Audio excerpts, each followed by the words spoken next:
If you're over 50 and you're still drinking plain water thinking you're doing everything right, I want you to pause right now. Because what I'm about to share could change how your body feels, how your brain functions, and how your blood moves through your veins starting today. This is not hype. This is biology. And it's something most people were never taught. As a health professional who has spent years watching what truly restores the human body and what quietly breaks it down, I can tell you this. Hydration is not just about water. After 50, the rules change. Your kidneys change, your hormones change, your blood vessels stiffen. And when you drink plain water alone, especially in large amounts, you may actually be flushing out something your body desperately needs to maintain circulation, nerve signaling, and heart rhythm. Here's the truth most people miss. Blood flow is not driven by water alone. It's driven by electrical balance. Every heartbeat, every muscle contraction, every signal from brain to body depends on minerals, charged particles that allow cells to communicate. One of the most critical of these minerals declines quietly with age, stress, medications, and chronic dehydration. When it drops, people feel cold hands and feet, dizziness when standing, fatigue, brain fog, and that sense of, my body just doesn't respond like it used to. Now listen carefully. I'm not telling you to stop drinking water. I'm telling you to stop drinking empty water. When you add the right mineral back into your hydration, one that supports vascular relaxation, supports nitric oxide signaling, and helps blood vessels open instead of clamp down, you're no longer just drinking. You're restoring balance. You're telling your nervous system, you're safe. You're telling your heart, you don't have to work so hard. And you're telling your brain, we have what we need. I've seen people in their 50s, 60s, even 70s notice changes within days, warmer extremities, steadier energy, clearer thinking, better exercise tolerance, not because of a miracle, but because their physiology finally had the raw materials it was missing. This matters because after 50, the body becomes far less forgiving. You can't out-hustle biology. You can't ignore balance and expect vitality. The modern world pushes constant stimulation, sugar, caffeine, stress, screens, and all of that drains these minerals faster than we realize. The result is a body stuck in tension, constriction, and depletion. So here is your call to action. Today, don't just drink, replenish. Be intentional. Learn what your body actually needs.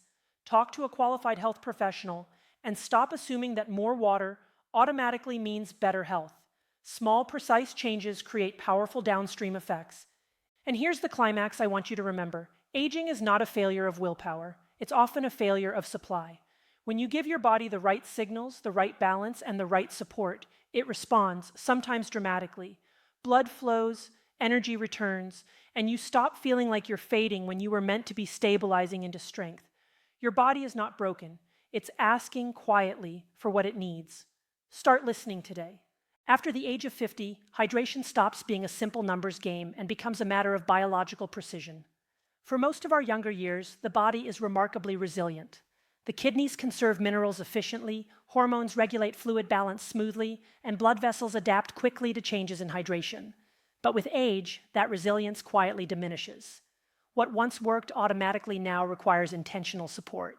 This is why the long-standing advice to just drink more water can become incomplete and sometimes counterproductive later in life.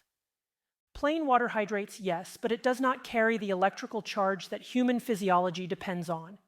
Every system in the body runs on gradients, differences in charge across cell membranes. These gradients are created and maintained by minerals. Sodium, potassium, magnesium, and other electrolytes allow nerves to fire, muscles to contract, and blood vessels to dilate and constrict in response to demand. When these minerals are diluted or depleted, the body does not fail dramatically. It compensates quietly, and that compensation often looks like fatigue, dizziness, poor circulation, or a sense that the body is working harder just to feel normal. After 50, kidney function gradually changes.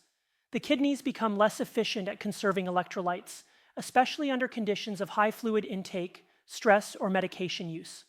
When someone drinks large amounts of plain water without replenishing minerals, the bloodstream can become relatively diluted. The brain senses this imbalance immediately and activates stress pathways to maintain blood pressure and circulation. Blood vessels tighten, heart rate increases slightly, and the nervous system shifts toward a state of vigilance rather than ease. Over time, this contributes to chronic tension in the vascular system rather than healthy, flexible blood flow. This is where balance becomes essential. Hydration that includes appropriate minerals supports the body's natural electrical stability. Blood vessels respond more smoothly because the muscles in their walls have what they need to relax. The heart does not need to overcompensate to maintain pressure. The brain receives clearer signals that the internal environment is stable and safe. The result is not a sudden rush of energy, but something more meaningful: steadiness. Warmth returns to hands and feet. Standing up no longer causes lightheadedness. Mental clarity improves because neurons are no longer struggling to maintain their firing thresholds. What makes this especially important is the modern environment. Chronic stress, caffeine, sugar, poor sleep, and many commonly prescribed medications accelerate mineral loss. The body adapts by prioritizing survival over optimization. It keeps you going, but it does not keep you thriving. Over years, this adaptive state becomes the new normal, and people mistake depletion for aging itself. The reality is more hopeful. Aging does not mean the body stops responding. It means it responds more strongly to the fundamentals. When hydration is paired with mineral balance, the body often recalibrates quickly because it recognizes the signal. This is not about excess or extremes. It is about restoring what physiology expects but no longer reliably receives. After 50, the goal is no longer to flood the system. The goal is to nourish it intelligently. When hydration respects biology, circulation improves not through force but through harmony, and that is where lasting vitality begins. Blood flow is often misunderstood as a mechanical problem, something that must be pushed, forced, or stimulated into improvement. But in the human body, circulation is not driven by pressure alone. It is governed by regulation. Blood vessels are living tissue, lined with smooth muscle and innervated by the nervous system. They respond moment by moment to signals of safety or threat. When the nervous system is calm and well supported, vessels open naturally. When it is stressed or depleted, they constrict, even in the absence of obvious disease. As we age, this regulatory system becomes more sensitive. The autonomic nervous system, which controls heart rate, blood pressure, and vascular tone, relies heavily on mineral balance and metabolic stability to function properly. When these supports are lacking, the body interprets the internal environment as unpredictable.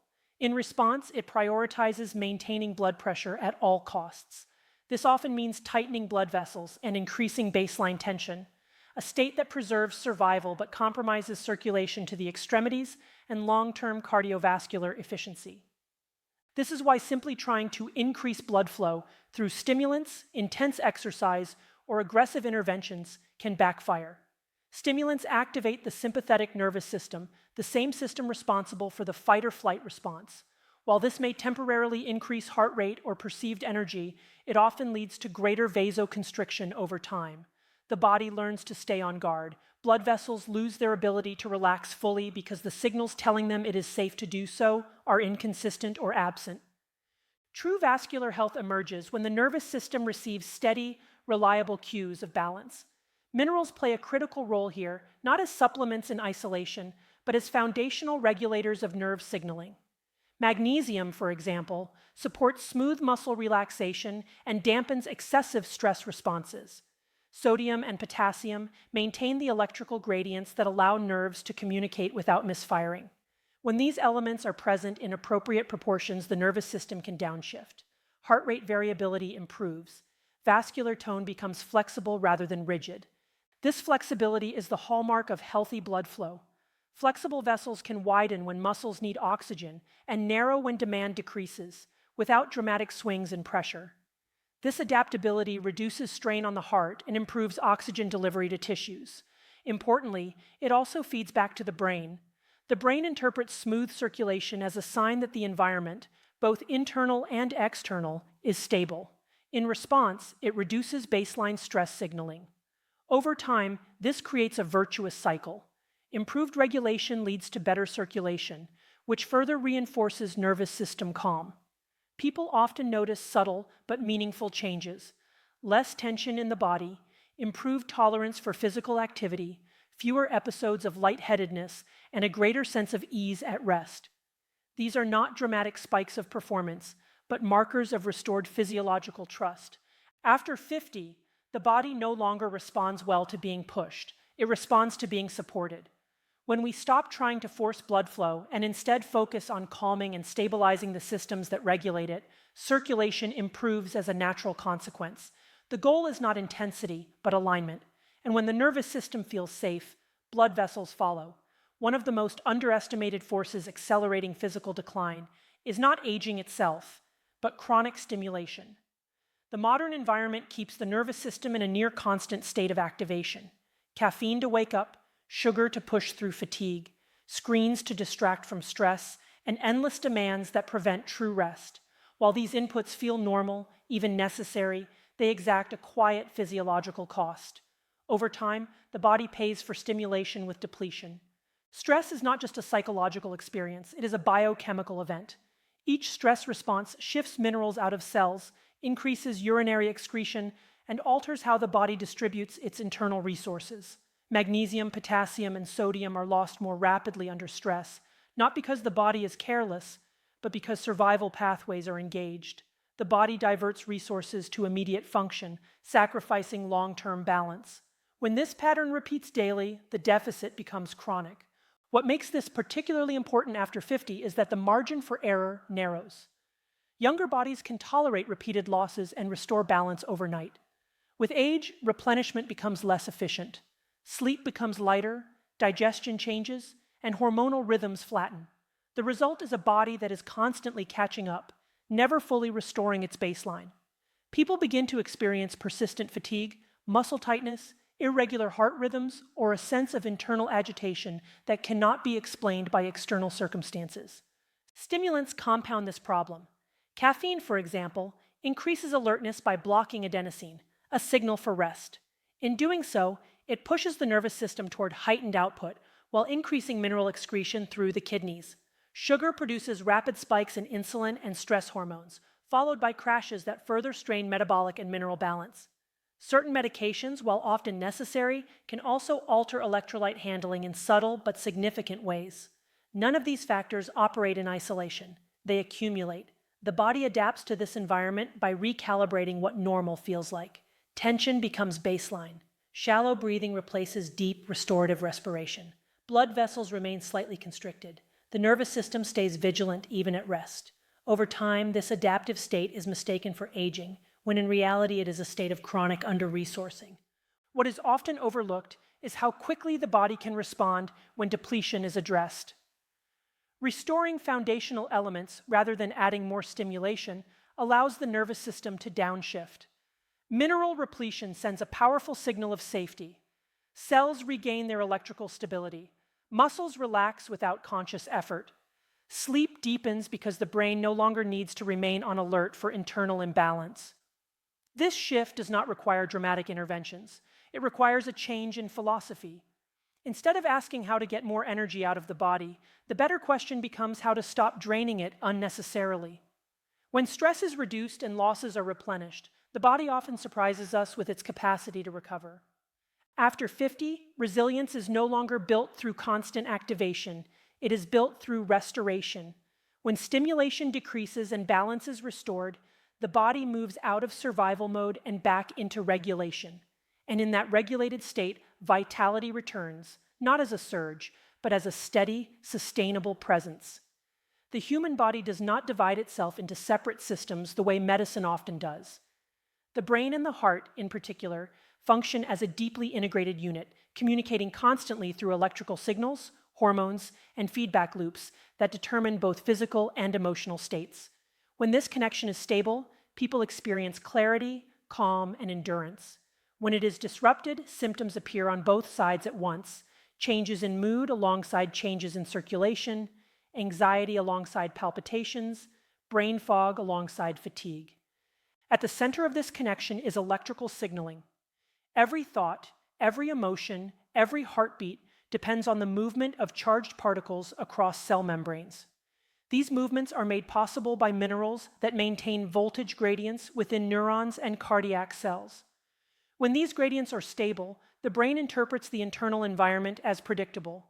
It can regulate heart rate and blood pressure smoothly, adjusting to activity and rest without overshooting or lagging behind. With age, and especially under chronic stress, this stability becomes harder to maintain. Mineral depletion alters the threshold at which neurons fire and the rhythm at which heart cells contract. The brain compensates by increasing sympathetic output, essentially applying pressure to keep systems running. This compensation can feel like restlessness, irritability, or anxiety.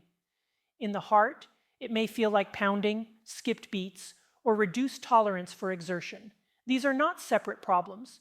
They are two expressions of the same imbalance. What is striking is how often emotional symptoms are treated in isolation from physical ones, and vice versa. A person may be told they are anxious without considering whether their nervous system is under-resourced.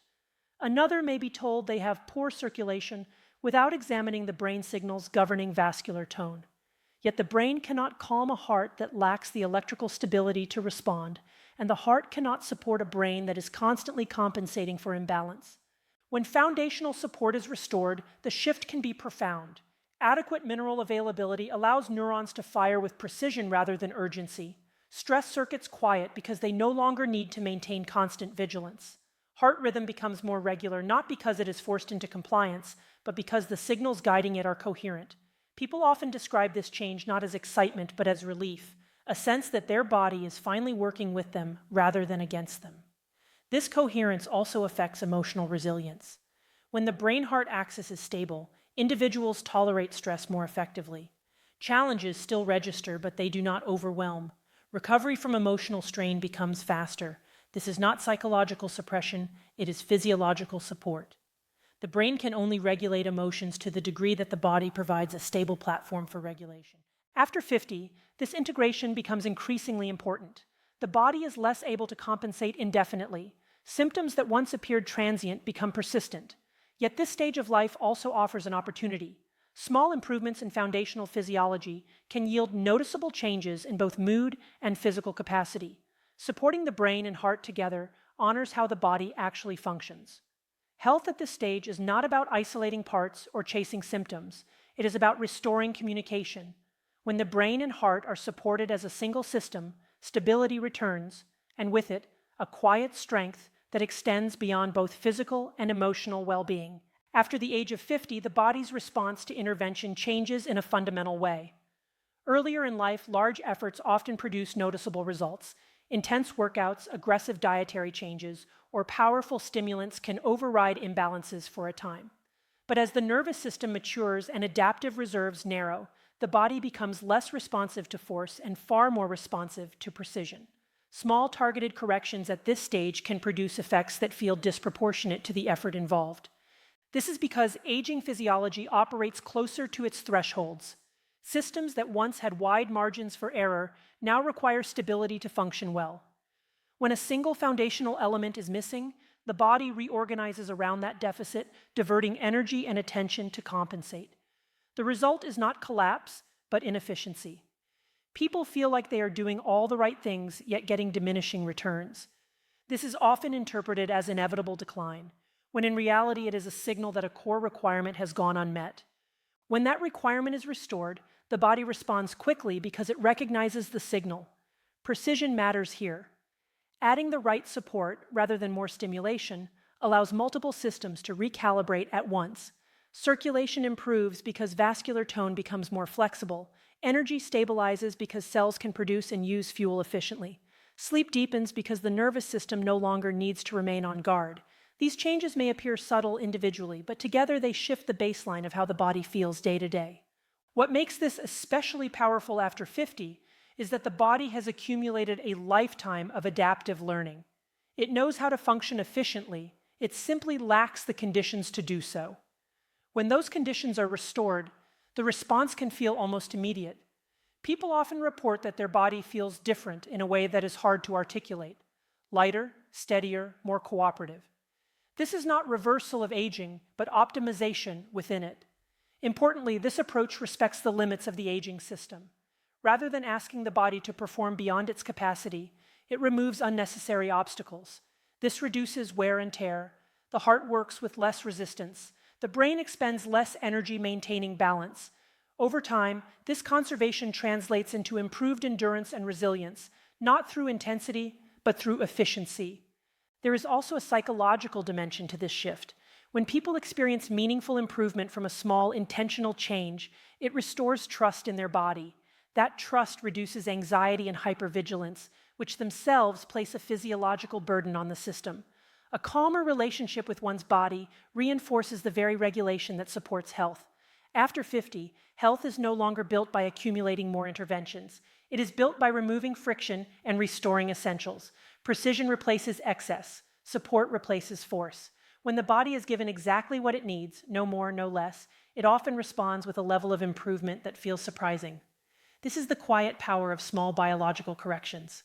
They do not announce themselves dramatically, but they change the trajectory. And at this stage of life, changing the trajectory is far more meaningful than chasing intensity.